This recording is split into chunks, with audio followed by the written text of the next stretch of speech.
Bueno, vamos a la última parte de esta presentación de brucelosis, donde hablaremos sobre el diagnóstico y el tratamiento.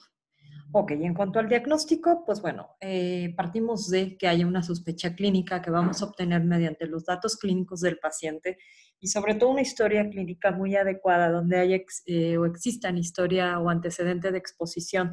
Ya comentamos varios por cuestión ocupacional, por antecedente de productos no pasteurizados y en la mayoría de los casos tendremos a un paciente en protocolo de estudio por fiebre de origen desconocido.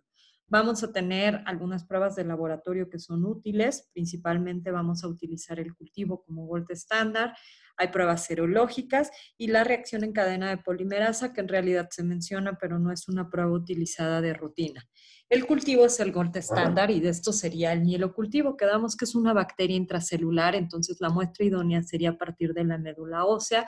Esto no siempre es factible, pero en caso de que se pueda sería la mejor muestra.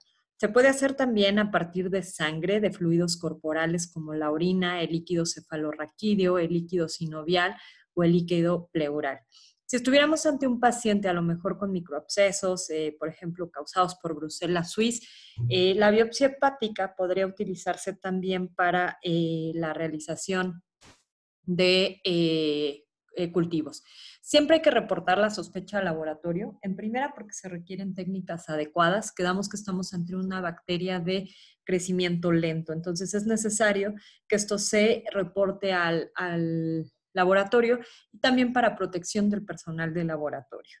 La sensibilidad de los cultivos está basada en el uso previo de antibióticos, fase de la enfermedad y el método de cultivo.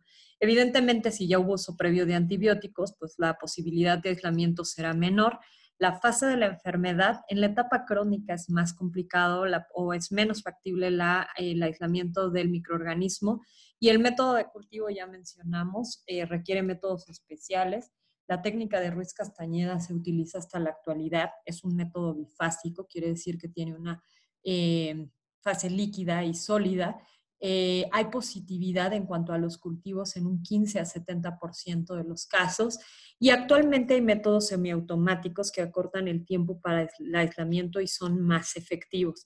No siempre disponibles, por eso es que se sigue utilizando la técnica de Ruiz Castañeda y también se utiliza la técnica de lisis centrifugación. Las pruebas serológicas también es otra de las pruebas altamente utilizadas para el diagnóstico de brucelosis. Hay varias técnicas mediante aglutinación en suero, el ELISA, rosa de Bengala, CUMS, aglutinación por inmunocaptura o aglutinación utilizando 2-mercaptoetanol. Estas se hacen para detectar anticuerpos contra el lipopolisacárido o contra otros antígenos de Brucela. La recomendación siempre es la utilización de por lo menos 2 pruebas serológicas, una que funcione como prueba presuntiva y otra como prueba confirmatoria. Lo ideal sería hacerlo al momento de la sospecha o durante la primera consulta y antes de iniciar el tratamiento. También es necesario tener pruebas de control a los 30, 90 y 180 días para vigilar la respuesta al tratamiento. En cuanto a la rosa de Bengala, esta se utiliza como una prueba de tamizaje. Siempre va a requerir de confirmación. Utiliza la aglutinación y utiliza brucelas inactivadas teñidas. Esta está indicada ante cualquier paciente con sospecha de brucelosis. Se puede utilizar suero o bien líquido cefalorraquídeo y la interpretación será cualitativa. Únicamente se reportará como positiva o negativa y requiere siempre la confirmación mediante aglutinación estándar y utilizando 2-mercaptoetanol. La prueba de aglutinación estándar es la más estudiada. Esta utiliza también brucelas inactivadas, en este caso no teñidas, y detecta anticuerpos antibrucela por aglutinación, ya sea utiliza las bacterias inactivadas y detecta IgM cuando es una infección inicial, IgA que habla de infección previa o IgG que sugiere la etapa crónica. También podemos utilizar suero, plasma o líquido cefalorraquídeo y se considera positiva cuando es mayor a una concentración de 1,80.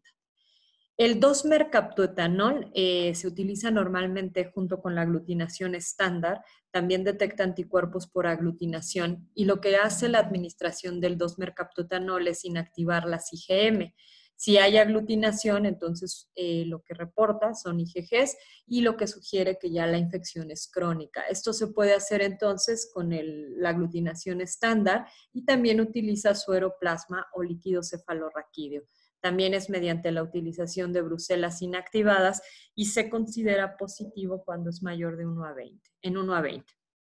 Las desventajas en general de la serología es que van a tener reactividad cruzada con otras bacterias, como puede ser Francisella tularensis, Yersinia enterocolitica, E. coli, Salmonella urbana y Vibrio cólera. También es difícil la interpretación, poder diferenciar entre escenarios de infección crónica, reinfección, recaída o en áreas endémicas, altamente endémicas, ya que los anticuerpos pueden persistir por años después de la recuperación. Las pruebas moleculares, como la reacción en cadena de polimerasa, no son utilizadas como pruebas de rutina diagnóstica. La sensibilidad no es muy alta. Cuando tenemos un caso sospechoso de neurobrucelosis, lo indicado es también la realización de una punción lumbar y lo que vamos a detectar es pleocitosis. Esto es el incremento de la celularidad en el líquido cefalorraquídeo, un conteo no mayor normalmente de 10 a 200 leucos, principalmente mononucleares, puede haber proteínas elevadas e hipoglucorraquia. Si se fijan aquí, incluso ADA puede estar elevado, lo que hace el diagnóstico diferencial con tuberculosis complicado. La imagenología la empleamos principalmente en brucelosis ósea, cuando hay datos de espondilitis. La resonancia magnética sería el método más aconsejado, el de preferencia. Y un dato que vemos aquí en brucelosis a nivel vertebral es el signo de Pons, que es la erosión en el margen vertebral anterosuperior. Se visualiza aquí en la imagen, primero en la radiografía, y también vemos aquí la afección a nivel de la resonancia. Entonces, es la erosión en el margen vertebral anterosuperior. Quedamos que normalmente es afección de una sola vértebra. No es frecuente ver afección en múltiples vértebras. Otros estudios que pudieran ser de utilidad es la ecocardiografía, esto si tuviéramos un caso de endocarditis con sospecha de Brucela, y la histopatología, aquí hay un error, no es biopsia de médula ósea, es una biopsia, por ejemplo, de ganglios linfáticos. Podríamos observar granulomas no caseificantes. La especie que principalmente causa granulomas es abortus y suis tiende a causar abscesos crónicos. Entonces podríamos utilizar la toma de biopsias y valoración histopatológica. ¿Con qué se hace diagnóstico diferencial de Brucela? Pues evidentemente con una importante cantidad de etiologías, menciono aquí solo algunas. Hablando de etiologías causantes de fiebre, está malaria, tuberculosis, leishmaniasis, la endocarditis, el VIH, la fiebre tifoidea, así como malignidades. Y hablando de afecciones óseas, se tiene que hacer diagnóstico diferencial con otras espondiloartrosis, artritis reactiva, artritis séptica y con enfermedades granulomatosas como la sarcoidosis, así como por otras infecciones como por hongos. ¿Cuál es el tratamiento? Bueno, la clave del tratamiento de la brucela, quedamos que un 5 a 15% pueden tener recaídas. Entonces es importante hacer una elección adecuada de los antimicrobianos y sobre todo un tratamiento adecuado. La enfermedad no localizada en niños mayores de 8 años, el tratamiento hay 12 esquemas indicados. Uno puede ser con doxiciclina por 6 semanas, 100 miligramos cada 12 horas, acompañado de streptomicina 1 gramo intramuscular por 14 a 21 días.